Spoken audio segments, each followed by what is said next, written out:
What's going on, guys? We're back in the hangar today. We're going to go more in depth into beginning your 3D printed airplane journey. Last time it was the very beginning, where to get the files from, what designers I like to use, basic parameters to set your printer or rather your slicer to, that you can hit the ground running with at least. And if you have to make adjustments, you can do that as you see fit.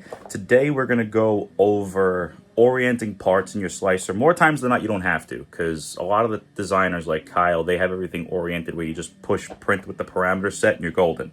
But sometimes you don't have that. I'm going to go over that a little bit. I'm going to go over what filament I like to use, what filament has worked for me. I'm going to go over what glue to use, and electronics. Electronics is a big thing that a lot of people have had questions about. Everybody seems to overthink the electronics. You really don't have to go that crazy, but let's get into it, guys. So here we are back in Bamboo Slicer. Now, in the last video that I made, I did forget to include something. In the profile section, not the filament section, when you do regular PLA printing with Bamboo Slicer on a Bamboo Lib machine, regular PLA, their regular PLA parameters are perfect. You don't have to worry about changing the filament parameters. The profile settings, where it's the wall thickness and all that jazz, that's what you got to fiddle around with to get it to print an airplane in regular PLA.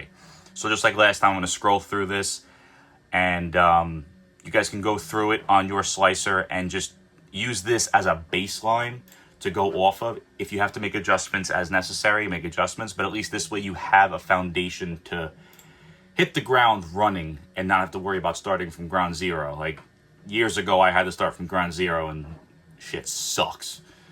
So here's all that and all of that.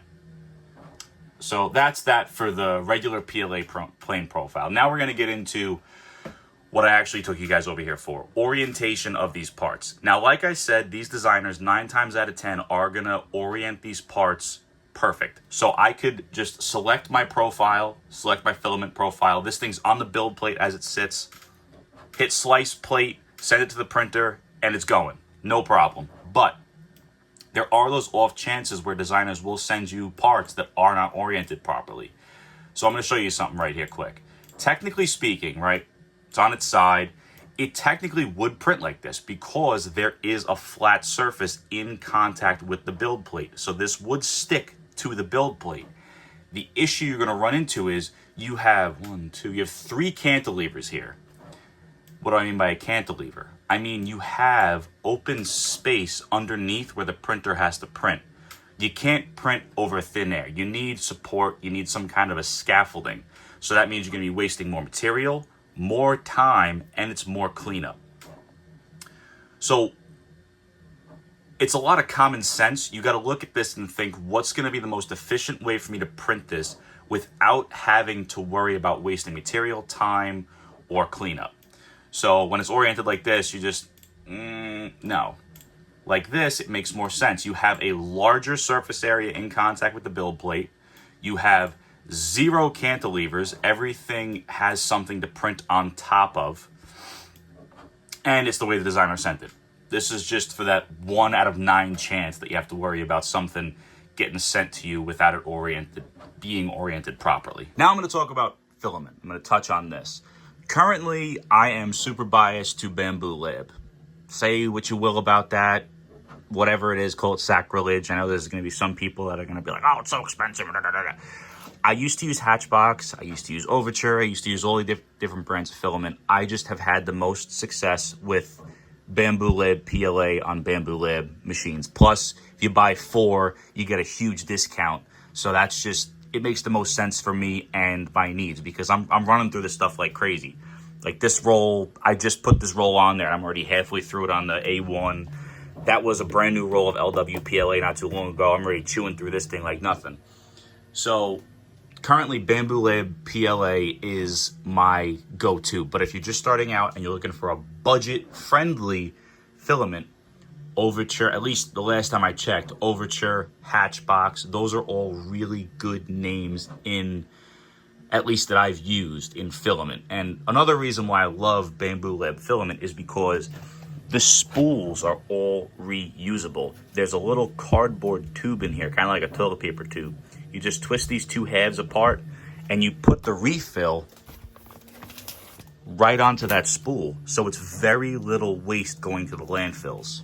Now, another question that I get a lot in the comments is what glue to use. And that's something that I've been meaning to talk about is I use Starbond CA. I've been using this stuff for years. I mean, 2 years before they even knew I existed. One day they reached out to me. They wanted to do a sponsorship agreement. Of course, I was going to say yes. I love this stuff. I don't even know how much of my own money I spent on this stuff before I, thank God, had a sponsorship with them. Their thick CA is great. It fills in the gaps, no problem. The only trade-off is the thicker the CA gets, the longer it takes to dry, which can be a benefit or a disadvantage. Now, the benefit is you have more time to play around with it. The disadvantage is if you don't have the activator and you use a lot of this stuff, it's going to take a hot minute to cure. So a trade-off, but I like that it takes time to cure because when you hit it with the activator, you have about 10 seconds of, mess around time before it's locked on there and you're kind of, you're done. But even after that, they have CA glue remover. So if you wind up having a mistake, or you get it all over your fingers, you can put that stuff on there and get it off. The different viscosities are great. The thin is perfect for getting into those very small, hard to reach cracks and stuff. It's almost like water. It gets into anywhere. The medium is a great middle ground. I use it for all the hinges and everything of the control surfaces because it's still got a little bit of viscosity where it's not going to go straight through everything, but it is thin enough where it's going to get in those cracks and crevices and it cures faster. And the activator is great. The activator helps tremendously when you're putting these things together. It cuts the drying time in half. And another thing, it's not just CA glue. They have epoxy too. And I've bought this stuff to the field almost every time that I go, and I've had at least a handful of guys use this stuff to put their planes back together while I was there. So this stuff has saved me and a bunch of guys at the field. So that's my take on glues. I mean, I know, yes, I'm sponsored by them, but listen, I was using this stuff long before I was sponsored, and I have nothing but good things to say about it, even after spending my own money on it. And now finally, guys, onto electronics. Now, a lot of people ask, what's the best electronic? What's the best this? What's the best that? The short answer is you're almost asking, like, what's your favorite food? I don't know what the best is. It's what works for you, your budget, and what you want out of the electronic. Personally, I don't go crazy with this stuff. I find what's good for my wallet, what's going to work, and I just stick with that. Most of this stuff is out of crashed airplanes from my buddies. 2 of these EDFs are from Jay and Pete. The 64 is out of, I think, an FMS plane. The 50 millimeters out of an Arrows. And the only EDFs that I've bought are these X-Fly EDFs. And these things are sick, guys. Like, if you're going to buy an EDF, if you don't have anything laying around, excellent EDFs. Great value for money. They give you tons of power. ESCs, there's really no rhyme or reason. I have ESCs from FMS, I have ESCs from eFlight, I have ESCs from Amazon. The only 2 ESCs that have given me problems were sent to me by a designer that came with like the kit, and both of the ESCs popped. So I would stick with ESCs that have good reviews from a lot of people because, I mean, think about it. If 3,000 people review it as opposed to 100 people, if 100 people are giving it a decently good review and one person has a bad experience versus the 3,000 and one person has a bad experience, I'm going to go with the 3,000. At least it's 1 in every 3,000 versus 1 in every 100 had a bad experience. But personally, man, FMS, eFlight, who else? RC Hobby Factory, Fly Dragon, Hobby Wing. I've had 0 bad experience with those ESCs.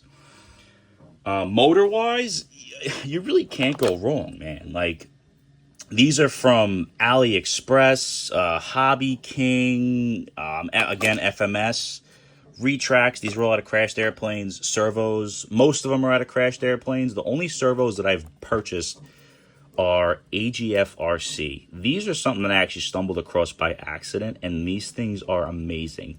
Full metal gear, and I've had these servos in more airplanes than I like to count. I'll build it, I'll crash it, and I'll put them in something else, and they just keep on trucking, man. I mean, yeah, once in a while I'll have one that fails, but listen, the value for money is there.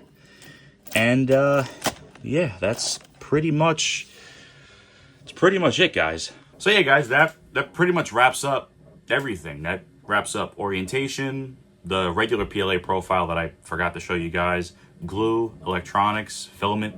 there's anything that I forgot, anything else you want to know, hit me in the comments and I'll be sure to make a video.